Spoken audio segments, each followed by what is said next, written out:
problem is that they don't make movies like they used to. Now, when I was young, and I'm starting to sound old as I say this, but back in my day, we had actual movie monsters. We had Freddy Krueger, we had Jason Voorhees, we had Michael Myers, and we had America's favorite toy, Chucky. All of them guys were scary. We even had Pinhead from Hellraiser with the cursed box and stuff, and somebody would be like, oh, the Rubik's Cube. Oh, somebody left this. Oh, let me solve the puzzle so that some demons can come out and drag me off to hell and I suffer for all eternity. And the problem is, we don't get creativity like that anymore. Now, nowadays, all we got is all these Rocky and Bullwinkle movies that people go to see. You know, because a lot of times I see myself sitting there in the show like, how long is this movie? You know, I gotta try not to fall asleep and stuff, and then you hear somebody back there over there falling asleep already. It's like, oh, okay, well, I guess he's having a good time. But the thing is that I mean, what's going on? These movies are not scary, but yet somebody is going out to see this stuff, all this Rocky and Bullwinkle, whatever, whatchamacallit. The thing is that it's really not scary. What you have is a lot of movies where some crazy guy is obsessed with some woman and she's already married or in a relationship, and now she got to try to figure out how to get through all of this, and yet people go see it. And I find that a lot of times it be the women. They be like, oh my goodness, this movie's gonna be good. I gotta go see it. And I'm like, really? What's the point? There's no monsters in it.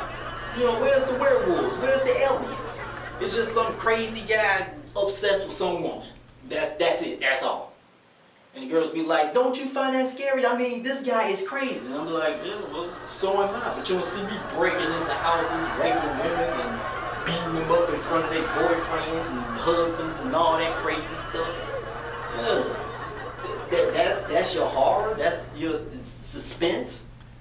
And then they have the nerve, the audacity that when these guys, these whatever villains that be in this movie, and like they comparing him to, he's the best villain since Freddy Krueger. And I'm like, please.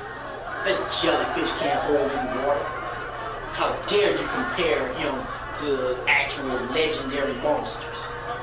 You know, a lot of times I could just get up and go to the washroom. I come back and be like, hey, what did I miss? Hey, did anybody get killed? Did they show any monsters? Was it a fight or any naked women? Like, no fighting, no monsters, nobody got killed, no naked women. Like, okay, good. That means I haven't missed anything.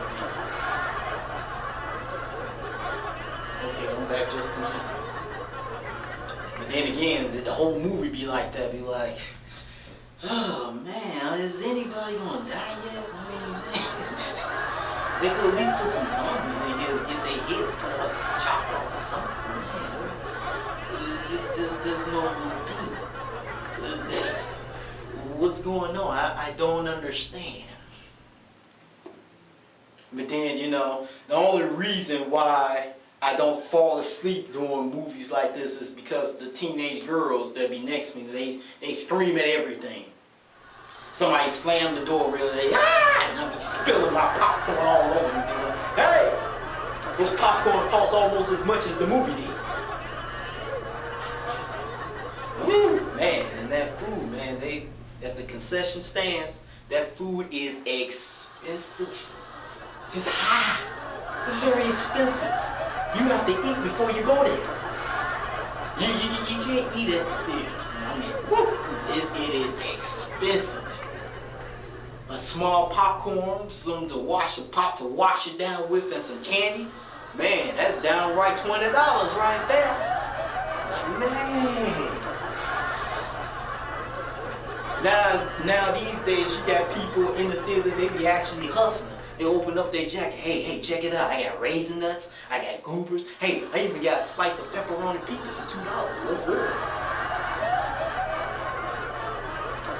And then you actually buy into it too. You're like, hey man, you got any German chocolate cake?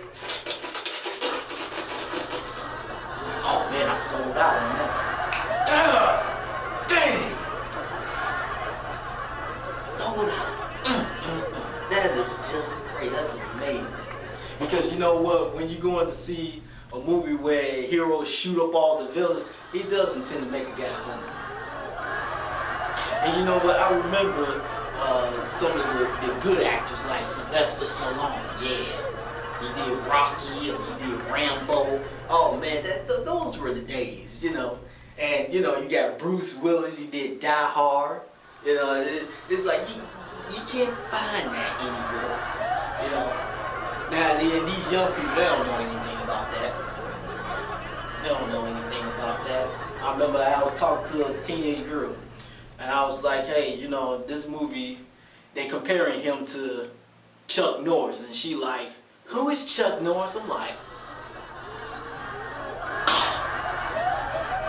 who is Chuck Norris?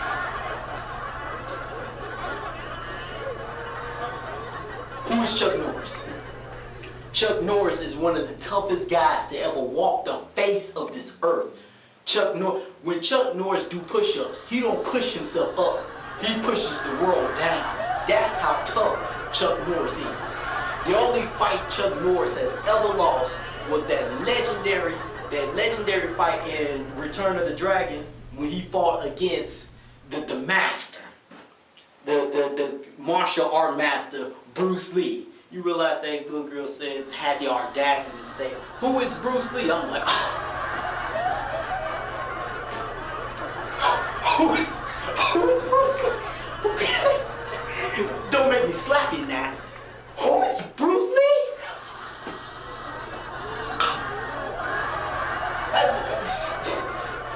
Your ignorance embarrassed me and yourself. I mean,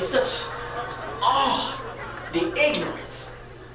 Now some people would say, oh, well, she just don't know who it is. Like, no, that's no excuse. I know Sidney Poitier, black actor from the 60s. He was before my time, I know him. Elvis Presley, he was before my time, I know him. Three Stooges, they were before my time, I know them, so please. We got the World Wide Web, we got the internet. You can just Google greatest movies of all time.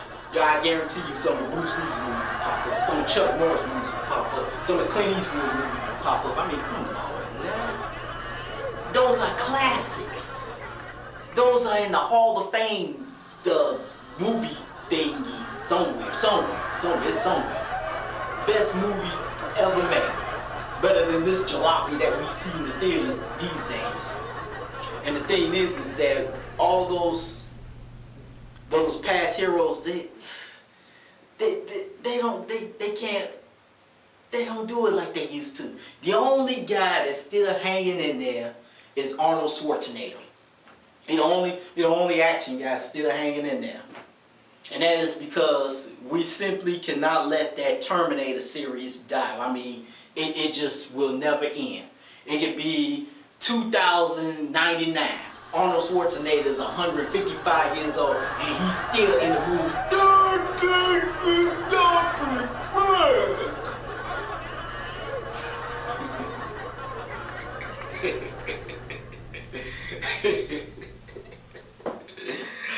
They would not let that man die. And watch this thing. I mean, yo, what's Terminator without Arnold Schwarzenegger? I mean, but the thing is that he's a part of it. You know, you gotta keep him in there. You know, because the thing is that Terminator series, it would never end. They would just keep. They've been trying to end that series just like Freddy Krueger, just like Friday the 13th. They are forever trying to close off those franchises, and they will never die. You want to know why? Because producers of today, they have no idea no new imagination, no nothing. So what they do is they just remake, bring back sequels, whatever. Because they have no idea. You know, but eventually, you know, these ideas will eventually run out. I mean, one day we're going to get to, Terminator 25, Rebirth. This time is personal, starring Justin Bieber as John Connor. And at that point, we're like, yep, that's it. That's the end of the franchise. Oh yeah, that's it. It's over now. Forget that rebirth stuff. Nah, that's it.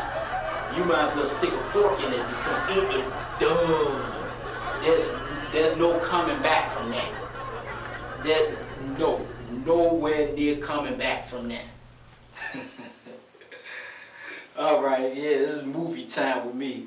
Okay, I'm Carl Johnson, and I hope you enjoy. Peace.